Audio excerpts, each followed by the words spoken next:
توحید کی طرف بلانے والے، امت کو شرک سے روکنے والے، یہی مدارس کے فارغین، یہی علماء اور یہی حفاظ کرام ہوتے ہیں۔ آپ کہتے ہیں اس تعلیم کی ضرورت کیا ہے؟ اللہ کے پیارے نبی فرماتے ہیں جب بندہ انتقال کر جاتا ہے اور مرنے کے بعد اس کو قبر میں دفنایا جاتا ہے، لوگ دفنا کر کے جانے لگتے ہیں، اس کی روح اس کے اندر دوبارہ لوٹائی جاتی ہے۔ دو فرشتے اس کے پاس آتے ہیں جن کا نام منکر نکیر ہوتا ہے، اور وہ اسے بٹھا کر کے اس سے سوال کرتے ہیں، پوچھتے ہیں من ربو کا، تیرا رب کون ہے؟ ماں دینوں کا، تیرا دین کیا ہے؟ ماں تقول فی ھذا الرجل، جو انسان تمہارے بیچ میں نبی بنا کر کے بھیجے گئے ان کے بارے میں تم کیا کہتے ہو؟ مومن کہتا ہے میرا رب اللہ ہے، میرا دین اسلام ہے، اور جو شخصیت ہمارے بیچ میں بھیجی گئی جناب محمد صلی اللہ علیہ وسلم اللہ کے رسول ہے۔ فرشتہ پوچھتا ہے وَمَا يُدْرِيكَ، تجھے ان تینوں سوالوں کا صحیح جواب کیسے پتا چلا؟ غور کرنا میرے پیارے ساتھیوں، میں سائنس کی توہین نہیں کر رہا ہوں، میں میتھ کو کمتر نہیں ٹھہرا رہا ہوں، میں انگلش پڑھنے والوں کو حقیر نہیں بتا رہا ہوں، لیکن قبر میں آپ کی انگلش آپ کے کام نہ آئے گی، آپ کی کمپیوٹر سائنس آپ کے کام نہ آئے گی، آپ کی بایولوجی آپ کے کام نہ آئے گی۔ بندہ اگر قبر میں ان تینوں سوالوں کا صحیح جواب دے گا، فرشتہ پوچھے گا تجھے ان تینوں سوالوں کا صحیح جواب کیسے پتا چلا؟ بندہ کہے گا قرأت کتاب اللہ، بندہ کہے گا کہ اے فرشتوں میں نے اللہ کی کتاب کو پڑھا تھا، میں نے قرآن کو پڑھا تھا، فآمنت بہ، میں قرآن پر ایمان لایا، وصدقت بہ، اور میں نے قرآن کی تصدیق کی۔ ان مدرسوں کا احسان مانو میرے پیارے ساتھی، یہ آپ کو آپ کی قبر کے سوالوں کا جواب، آپ کے قبر کے سوال کی تیاری کروا رہے ہیں، آپ کے بچوں کو اس لائق بنا رہے ہیں، آپ کی بچیوں کو اس لائق بنا رہے ہیں مدارس کہ وہ کل قبر میں جب جائیں تو ان تینوں سوالوں کا صحیح جواب دے سکیں۔ آج حالات امت کے کیا ہیں میرے بھائی؟ ایک مشکل ختم نہیں ہوتی دوسری مشکل سامنے کھڑی۔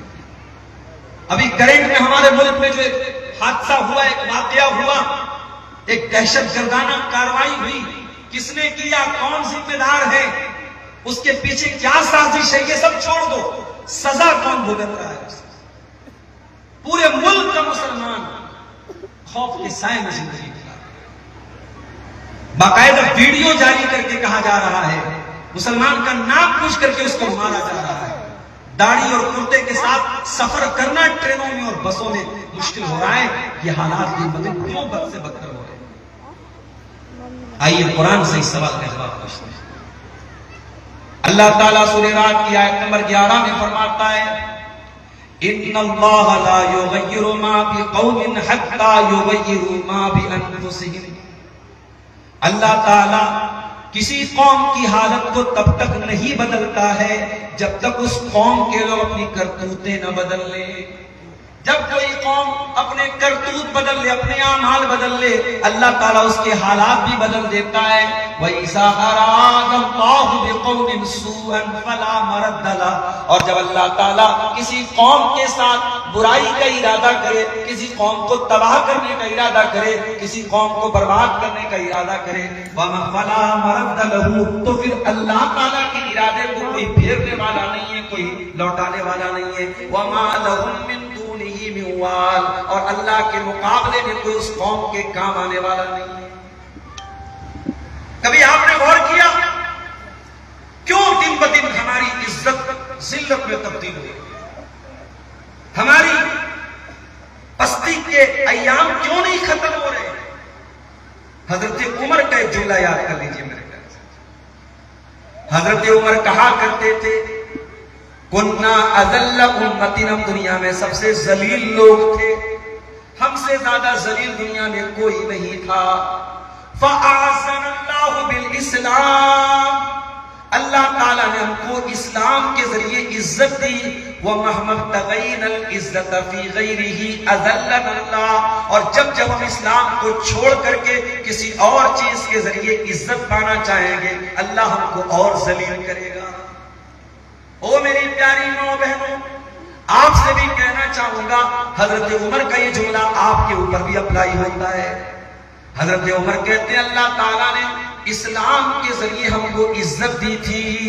میری پیاری ماں بہنوں، اللہ تعالیٰ نے آپ کو آپ کے حجاب کے ذریعے عزت دی تھی، آپ کے نقاب کے ذریعے عزت دی تھی، آپ کے پردے کے ذریعے عزت دی تھی. جب آپ اپنے پردے سے باہر نکل کر کے اپنے آپ کو ماڈرن ثابت کرنے کی کوشش کریں گی، اپنے آپ کو ترقی یافتہ دکھانے کی کوشش کریں گی، اپنے آپ کو زمانے کی دوڑ کے برابر چلنے والا ثابت کرنے کی کوشش کریں گی، یاد رکھو میری پیاری ماں بہنوں، جب اسلام کا لبادہ تم اتار کے پھینک دو گی، جب حجاب سے نکل جاؤ گی، جب نقاب سے نکل جاؤ گی، تو تمہاری ذلت اور بڑھتی چلی جائے گی اور ذلیل ہوتی چلی جاؤ گی. اسلام آپ کے لیے پروٹیکشن ہے، عزت اسلام ہی کے ذریعے، کیونکہ عزت دینے والا کون ہے؟ اللہ ہے. عزت اور ذلت کا مالک نہیں ہے.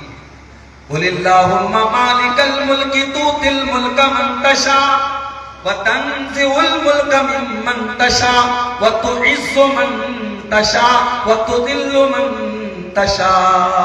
اے نبی آپ یہ دعا فرمائیے کہ اے اللہ، اے بادشاہت کے مالک، تو جس کو چاہتا ہے بادشاہ دے دیتا ہے، جس سے چاہتا ہے بادشاہ چھین لیتا ہے، جس کو چاہتا ہے عزت دیتا ہے، جس کو چاہتا ہے ذلت دیتا ہے. بیدک الخیر، اے اللہ ساری کائنات کی خیر اور بھلائی تیرے ہاتھ میں ہے. انک علی کل شیء قدیر، تو ہر شے پر قادر ہے. اللہ ہر شے پر قادر ہے میرے ساتھ. اس لیے اگر عزت چاہیے تو اسلام کی طرف پلٹ کر کے آؤ، اور اس کے لیے سب سے پہلے علم حاصل ہے. آج حالات کیا ہے میرے بھائی؟ آج ہم میں سے کتنے لوگ ایسے ہیں ان کو دین کی بیسک نالج بھی ان کے پاس نہیں ہے. حکومت کی نظر میں، غیروں کی نظر میں مسلمان مدرسے میں پڑھتا ہے اور مدرسے میں مذہبی تعلیم دی جاتی ہے. یہ غیر بھی سمجھتے ہیں، یہ حکومت بھی سمجھتی ہے. مگر ذرا سروے کر کے دیکھ لو، ذرا جائزہ لے کر کے دیکھ لو کہ کتنے مسلمانوں کے بچے مدرسے میں. یہ حکومت نے سروے کروایا کہ مسلمانوں میں 5% سے زیادہ بچے مدرسے میں نہیں پڑھتے. جو پڑھنے والے بچے اس میں سے 5% سے زیادہ بچے مدرسے میں نہیں. اور 95% جو مدرسے میں نہیں پڑھتے ہیں ان کا حال کیا ہے؟ دین کی بیسک نالج بھی ان کے پاس نہیں ہے، نہ مردوں کے پاس نہ عورتوں کے. آج کتنے مسلمان ایسے بڑی محنت کر رہے ہیں، پیسہ خرچ کر رہے ہیں، طاقت لگا رہے ہیں، انرجی لگا رہے ہیں. کہاں پہ لگا رہے ہیں؟ غلط جگہ پہ لگا رہے ہیں. شرک کے اوپر لگا رہے ہیں، بدعت کے اوپر لگا رہے ہیں. ان کی جوانی خرچ ہو رہی ہے، ان کی انرجی خرچ ہو رہی ہے. کہاں باطل کے اوپر، غلط چیزوں کے اوپر خرچ ہو رہی ہے میرے ساتھیوں. ان کو اپنی زندگی کا مقصد بھی نہیں معلوم، ان کو توحید کا مطلب بھی نہیں معلوم، ان کو ایمان کا مطلب بھی نہیں معلوم. کتنے مسلمان ایسے ہیں جو قبروں پہ جا کے سجدے کر رہے ہیں، مزاروں پہ جا کے سر جھکا رہے ہیں. کتنی عورتیں جو اپنی عصمت اور اپنی عزت اور اپنا ایمان جا کے ان قبروں اور مزاروں پہ جا کے رکھوا رہے ہیں. میرے پیارے ساتھیوں، قرآن کہتا ہے یعلمون ظاہرا من الحیات الدنیا وہم عن الآخرۃ ہم غافلون. میرے بہت سارے بندے ایسے ہیں جو دنیا کی تو بہت نالج رکھتے ہیں لیکن آخرت کے معاملے میں بالکل زیرو ہیں، آخرت سے بالکل غافل ہیں. ہمارا بھائی دنیا کی نالج بہت ہے ہمارے پاس. ہم سے پالیٹکس کے بارے میں باتیں کر لو، ہم سے IPL کے بارے میں باتیں کر لو، ہم سے دیش اور ودیش کی خبریں سن لو، لیکن دین کی بات آ جائے تو ہم ایمان کے بارے میں بھی کچھ نہیں جانتے، ہم توحید کے بارے میں بھی کچھ نہیں جانتے، ہم شرک کے بارے میں بھی کچھ نہیں جانتے. میرے پیارے ساتھیوں، قیامت کی ایک نشانی اللہ کے پیارے نبی نے یہ بھی فرمائی، این یرفع العلم، کے علم اٹھا لیا جائے گا. کون سا علم اٹھا لیا جائے گا؟ آج تو نئے نئے کالج کھل رہے ہیں، نئی نئی یونیورسٹیاں کھل رہی ہیں، نئی نئی کتابیں لکھی جا رہی ہیں. کون سا علم اٹھا لیا جائے گا؟ آئیے اللہ کے نبی سے پوچھتے ہیں. اللہ کے نبی فرماتے ہیں ان اللہ لا یقبض العلم انتزاعا ينتزعه من العباد، اللہ تعالیٰ دنیا سے علم کو اچانک نہیں اٹھائے گا، ولکن یقبض العلم بقبض العلماء، بلکہ اللہ تعالیٰ دنیا سے علماء کو اٹھا لے گا۔ جو علماء ربانی ہوں گے، جو علماء حق ہوں گے، جو قرآن و حدیث کو بیان کرنے والے علماء ہوں گے، وہ دھیرے دھیرے دنیا سے اٹھتے چلے جائیں گے، حتی اذا لم یبق عالما، یہاں تک کہ جب علماء ختم ہو جائیں گے، اتخذ الناس رؤوسا جہالا، لوگ جاہلوں کو اپنا سردار بنا لیں۔ آج تو صاحب ہم علماء کا کام انٹرنیٹ سے، ایک صاحب کہنے لگے مولانا صاحب اب چند سالوں کے بعد ہمیں عالم سے فتویٰ نہیں پوچھنا پڑے گا، اب تو اے آئی سے ہم پوچھ لیتے ہیں۔